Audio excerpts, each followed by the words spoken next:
Thank you for joining me for another episode of Boom and Bust. I'm your host, Tony Clement, here at the News Forum where all voices matter.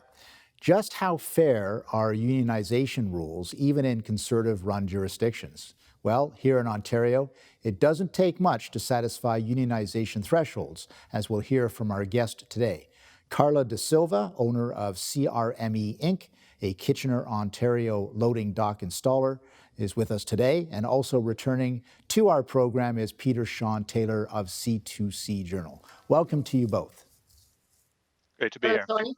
Carla, why don't you start? Why don't you tell us what happened at your plant, the circumstances of what happened, and the workers involved, that kind of thing?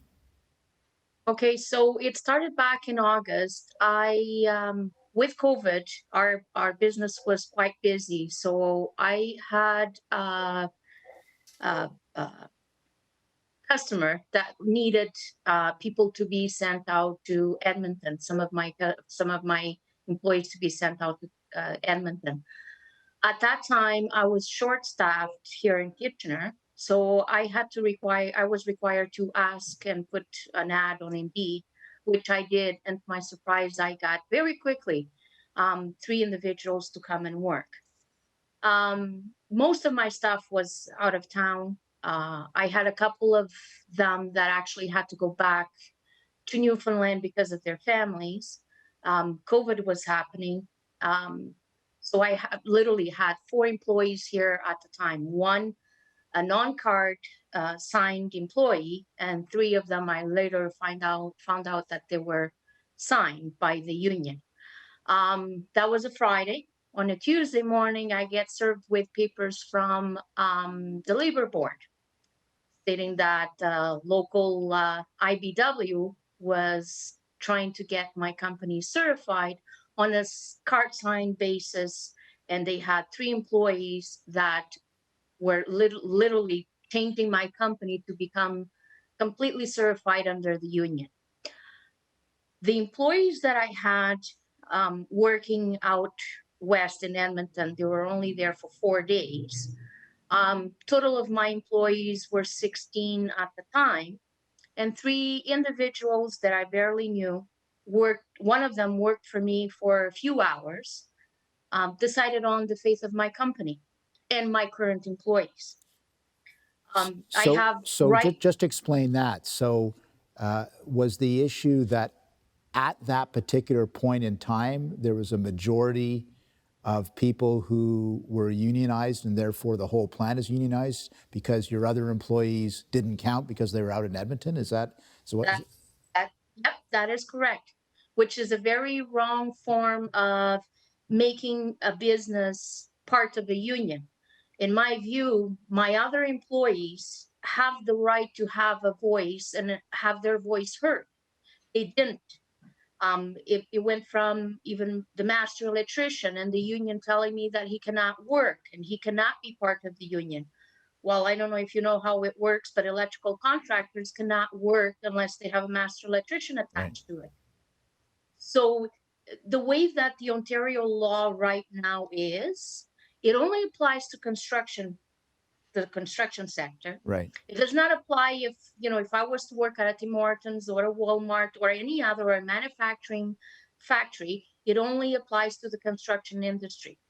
Then the other problem that there is how can these individuals that come and work for a company for 6 hours, let's say, have the right to speak for all the other ones that have been with the company, some since day one, some for 10, 15 years. Right. What gives them the right to speak for everyone else? My current employees that have been with me for so long, they kept asking, okay, what's going to happen now, Carla? What are we going to do? We don't want the union here. Right. And I said, you don't have a choice, so and so and so and so and so and so made that choice for you. And they're like, who are they? Some of them didn't even meet these 3 individuals that made the decision for them. We're going to return after the break to continue with this discussion. Carla, thanks for that description of what happened to you and your business. Very important issues that we're going to be discussing in the next few minutes. So please stay with us. We'll be right back.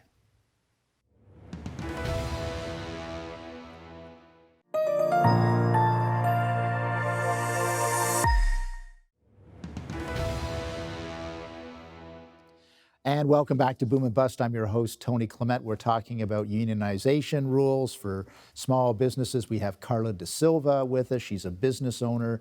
And we have Peter Sean Taylor of C2C Journal. Peter, I'm just going to take it over to you now.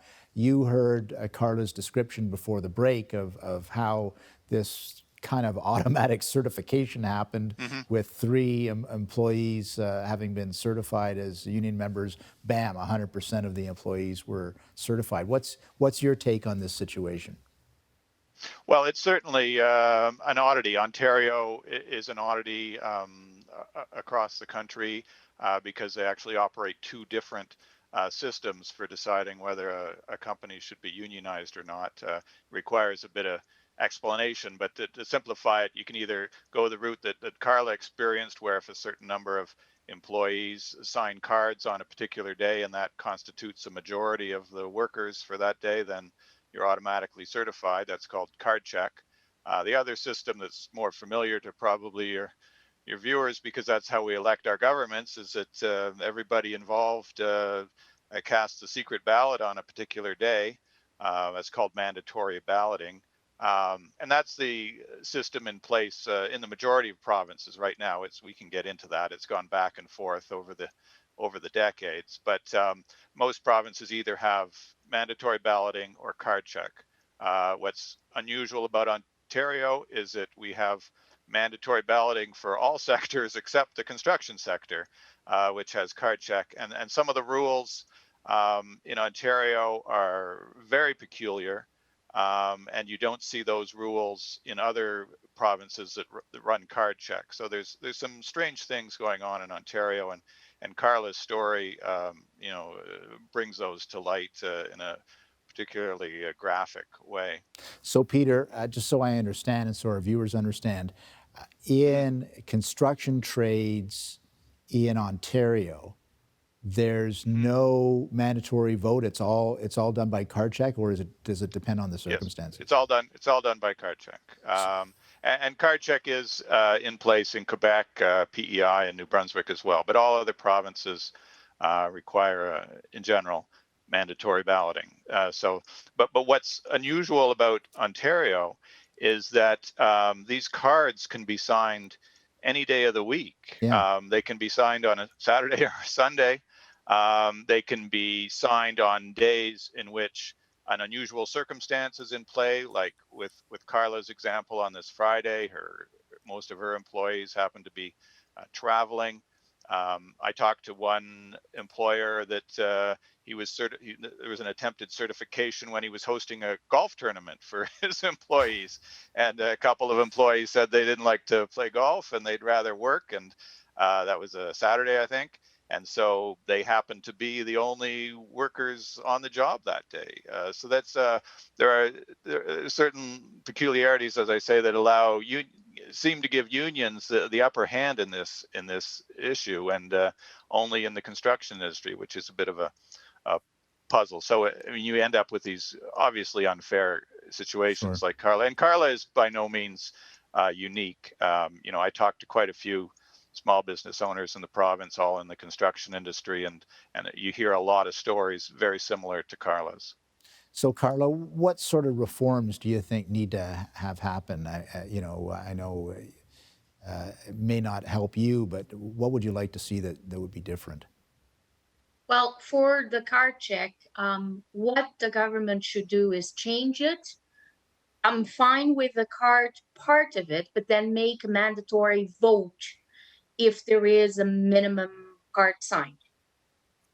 And also, the employees, in my opinion, the government should change the policy to have every employee that has been with the company and make it fair, like there is the regular 3-month probation that each employee has to go through to become an employee of the company. Why not have that when it comes to the card check? Be with the company for a minimum of 3 months, and then your vote will count. Do not do it just based, 6 hours of work. You Right. don't know the company. They don't know the company. In my case, my company has become part of the union, but because I'm a multi-trade company, so that you have an idea, my guys, none of them qualify for benefits because they have another part of their job which is not it's non-unionized. So they'll never get any benefits. They'll never get nothing in return from the union because they don't qualify. They'll never make enough hours to qualify.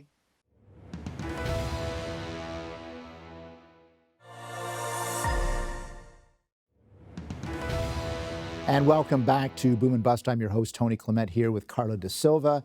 She is a business owner in Ontario. Peter Sean Taylor of C2C Journal. Carla, I had to cut you off there to go to the break, but please continue your thought about the sorts of things that you'd like to see that would be different. I would love for the law to be changed at the Ontario Labor Board in the fact of the card for to make sure that every single construction worker in Ontario have the right to vote. Because like anywhere you go, you vote elections, you vote presidents, you vote prime ministers. Everywhere you go, you have the right to vote. What what law takes that away from the construction workers only? Any other employee in Ontario has the right to vote. Why can't construction workers vote? And I'm not saying this because I'm the business owner and I'm in the middle of it. I just really honestly don't think it's a very fair process towards the employees and the employers. So make it a minimum. There is a card, yes. Make it a minimum 3 months that the employee has been with the employer. Make it a mandatory vote even after the card is signed, and make it mandatory that every single employee that are employed by the company have a voice. If this will impact them in any way, if the union coming in will make a difference, then let that employee vote. It's their right. And that's the only thing I want changed. That's the only thing. We have been in touch Sure. with Premier Ford and with the Minister of Ministry of Labor. We have contacted MPPs. We literally anyone that will hear us. I have approached 2 different unions. They are unions, and they are on board with us as well to have this change. Mind you, they're the type of unions that they work with the workers, they have the workers in mind, and they work with the employers. They don't just come in, assault the company, and leave, and let that company just defend for themselves, and then let the current employees defend for themselves because they don't know. And then they make it so hard, even after the fact of the company, of the union being in, they make it so hard for the company to become decertified at the labor board that Right. then all employees must vote. So why is it that to come in, only a few count, and then to remove the union, all of them have to count? How does that make sense? So, Peter, I'm going to let you also answer the reforms that are necessary. We've heard very passionately from Carla there, and Carla, I thank you for sharing your thoughts and points of view with us on that. What would you like to see change, Peter? And a second question for you, Peter: why, if someone would describe the Ford government to anyone, it would not be, well, they're going to defend the rights of a minority of unionized workers to decide the fate of every single worker in a bargaining unit. So what's going on here? Take it away. Sure. Well, maybe I'll do your second question first, since it's freshest. Certainly, when Ford came in, he did have a major labor reform package. That was one of the things he ran on in his successful campaign. And to be honest, he did remove card check. The Wynne government brought in card check at the very end of that regime. They brought in card check for 2 other sectors, home care and business services, I think, maybe janitors, et cetera. So it was only in place for a couple months. And to his credit, Premier Ford removed that as part of his big labor reform, but he did not touch the construction sector. And so you have this unusual situation where it's the only sector using card check. When I did my article on Carla and this issue, I talked to a lot of people. Why do we have this situation? For the very reasons you enunciated. You would have expected perhaps a conservative government to have gotten rid of it. They all mentioned that Doug Ford, for all his issues with teachers unions and other public sector unions, he does seem to have quite close ties to some of the trade unions. LIUNA, the Laborers International Union, in particular, he often shows up at their rallies and various events. So he seems to have built a quite close connection with some of the construction unions that arguably benefit from the current situation. So that might explain it. To step back and look at the broader issue, I agree with Carla. I think mandatory balloting is the only system that makes sense. It allows all workers to make their decision without having a union rep standing over them saying, we're gonna have sign to take this card. another break, Peter.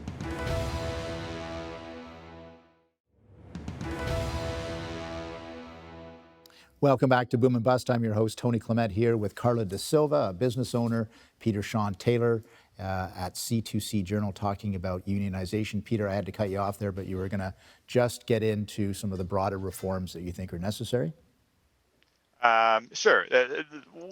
One of the benefits, the obvious benefit to secret ballots or mandatory ballots for deciding on unionization questions is that it's the only system that allows the workers to make their decision completely in private without anyone putting pressure on them.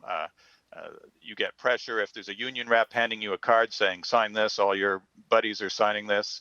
That's obvious form of pressure. You can have, and admittedly, you can have pressure from the other side, from owners at management that don't want their company unionized, and they could put pressure on employees that way as well. So with a secret ballot, no one knows what decision you've made. It's entirely your own decision.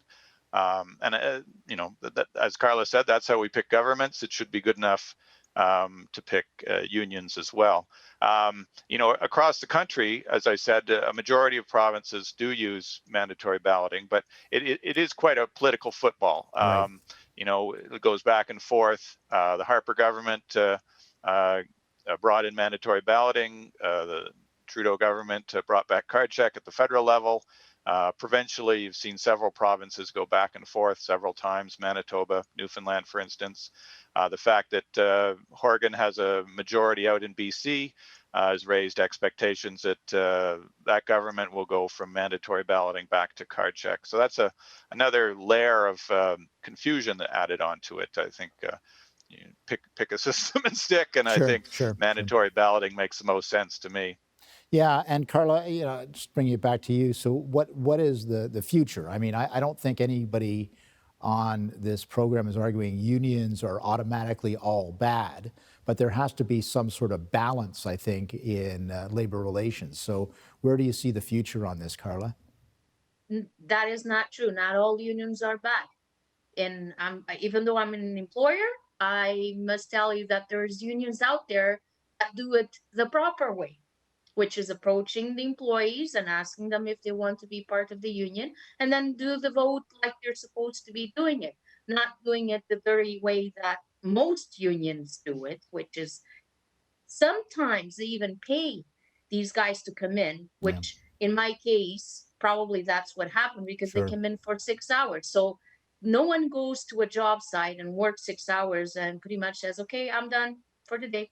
That's it. I'm never coming back, with no explanation, with not knowing. No one does that. So my way of seeing is make it fair. Make it fair for the employer, make it fair for the employee that is signing that card, and make it fair for everyone else involved in the company. That's the only thing I'm asking. The other part is make it fair that that employee, in order to vote, do the minimum 3 months probation. That's across the board for someone to stay in a company, do the same thing with the unions. You must be an employee of that company for a minimum of 3 months before you can pass that vote.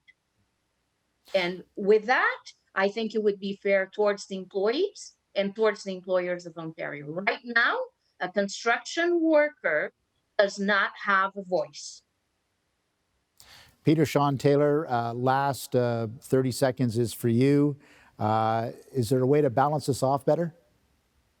Well, I just think Carla's right Yeah. that mandatory voting. I think Ontario should have a consistent system. It doesn't make any sense really to have card check for one group of politically favored workers and another system for everybody else.